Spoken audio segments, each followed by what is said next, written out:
सामने हूँ, हिम्मत इस दिल में हारी नहीं है, जान मुझे भी प्यारी मगर तेरी जान से ज्यादा प्यारी नहीं है। मट्टी दिल एहसास तेरा ये वक्त नहीं घबराने का, ये जान तो आनी जानी है,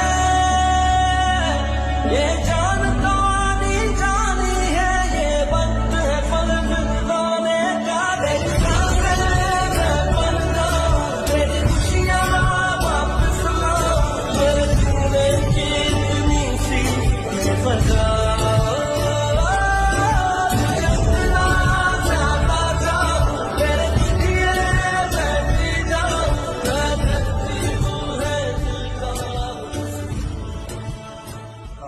मेरा नाम मलिक हारून है जी।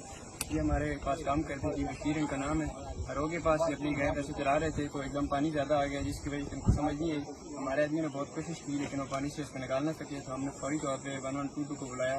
उन्होंने आगे इस बंदे को हाथों निकाल लिया रेस्क्यू वालों ने, और हमारी उन्होंने बहुत मदद की, हमारे साथ बहुत तावन किया, और इस बंदे की जान बचाने में उन्होंने हमारी बहुत मदद की।